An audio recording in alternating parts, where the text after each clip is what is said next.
A little bit of a quick philosophy point to start with here today. I think it's very easy to get stuck in the negative and the problems of life. And while problems are part of our existence, they are not the whole of it. There's a great deal of joy if you choose to look for it. And I want to give you an example of how this works. Take a look at this picture of this room here. And I want you to look very closely and intensely at everything you can see in the room that is brown. For anything that is any kind of shade of brown in the room. Shelves, furniture, whatever you can find in here that is brown in this room. All right. Now, if you can, close your eyes for a second, even though you're watching this. Close your eyes and tell me what you remember in the room that is yellow. Remember in the room that is green. Tell me what you remember in the room that is red. I would bet if you actually did this exercise that you probably can't really recall any of those colors except the color brown. And that is very often what happens in our lives, is that we get very stuck in the negative and the problems of life. I think this can become a bad tendency in our lives, that we look for the brown, the crap of life, if you like, and we don't see the color and the joy. Now, let's get into the discussion of the different components of what it means to be joyful as a man in your 30s, starting with lifestyle changes. There's a couple of things I've noticed for myself, and a lot of things that I saw were common online. First of all, we tend to enjoy our home life more, right? Whether we have a home, whether we own or we rent, usually we have our own place or own sort of space of some type. Even if we have roommates, we have our own kind of base, usually by the age of 30. And we tend to enjoy that space more than we have in the past. And I think this is important to realize and to value, is that you have created a space for yourself and you can actually enjoy that if you look at it as something of value. The next is that very often in our 30s and 40s and beyond, we do tend to have most of the possessions that we want. When you're a teenager or when you're in your early 20s, you're kind of acquiring things and you really covered a lot of possessions. Oh, I want a certain car, or I want this video game system, or, I want these clothes, or whatever it is. And it seems kind of corny to think that in your 30s and 40s that these are still important, but the truth is they are. Men tend to be externally validated. So when we look at these things in our lives, we can say, hey, I actually have a lot of the things that I wanted when I was young, and that's really cool. The next is the ability to travel and to explore the world. And I think this is important to remember, that you have this available to you. Yes, you can do it when you're younger too, but usually by the age of 30 or 40, you have the means to do it in a nice way. You have the time and agency to focus on interests. And depending on your lifestyle, in terms of if you have kids or you have a lot of work or, things like that, other responsibilities with family, maybe you don't have as much time, but you do have some.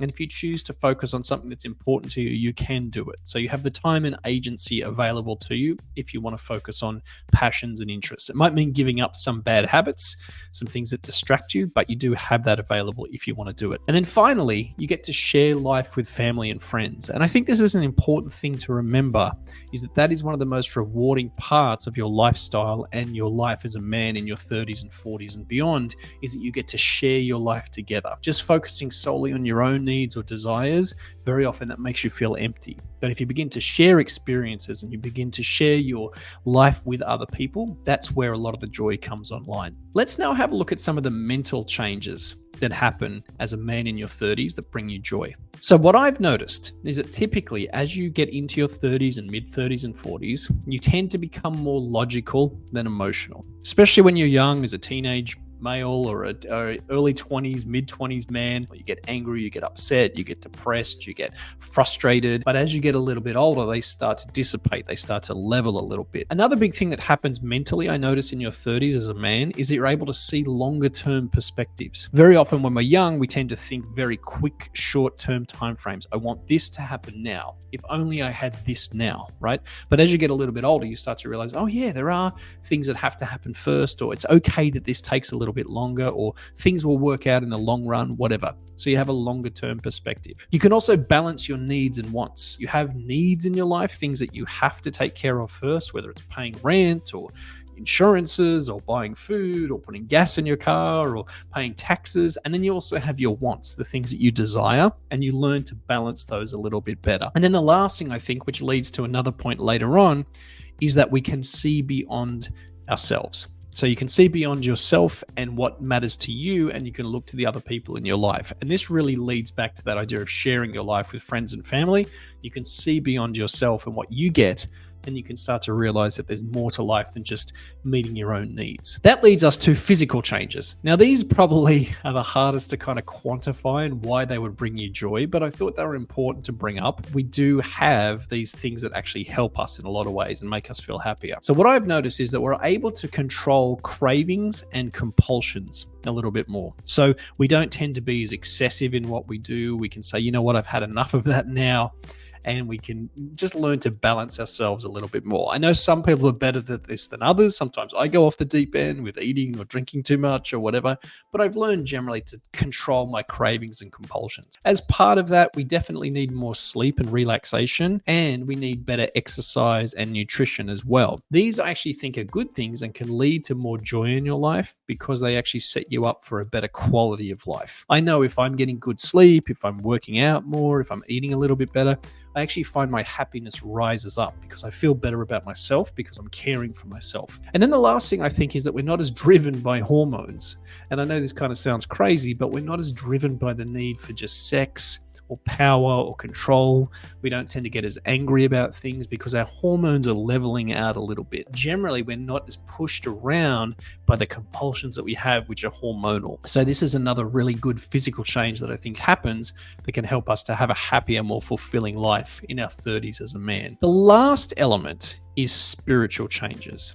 And spirituality, I know, is a broad topic. Some people think of it more on the religious side. Some people think of it more as an esoteric, open-minded thing. So I don't want to get into that in this video, but I do think there are spiritual changes or developments that happen as we grow. So what happens is I notice we start to look for more purpose and meaning. So we start to look for what life is about, what our purpose is, and what is meaningful to us and how we can contribute meaning to other people. We're able to see beyond the selfish desires that we've had for most of our younger life, and we can actually look to others to help and to contribute, maybe even to the world, leaving a legacy. We tend to search for deeper understanding with things. So rather than just looking at the surface level of what's happening, we might start to think about why is it happening? What's the meaning underneath that? And what does that mean in terms of my whole life perspective? I think men in particular have a tendency to just stay at a surface level in their discussions, especially around other men, just talk about sports or the weather or work or whatever, and they don't tend to go very deep. But you'll find, especially in your 30s and beyond, if you want to, you can find other men and other people, men and women as well, who will actually want to talk about deeper topics and things, kind of like what we're doing here. If you're watching this, you're probably craving a little bit about that in your life as well. So these are the spiritual changes that I think can lead us to have more joy. The last point that I have for you today is how much do you enjoy your life? Okay. Now, the word enjoy is an interesting one because we tend to think of I'm enjoying this as something that we're receiving. But if you look at the etymology or the origin of the word enjoy, it was actually from the old French and it meant to give joy or to make joy. So my question for you is, first of all, what's bringing you joy in your life right now? There are things, if you think about it, if you tend to focus on them, there are some elements that are bringing you joy. And then the second thing is, how can you create more joy in your life? What can you do to give more joy to others or to create it in your own life? What do you need to focus on more to actually enjoy your life as a man in your 30s and 40s and beyond?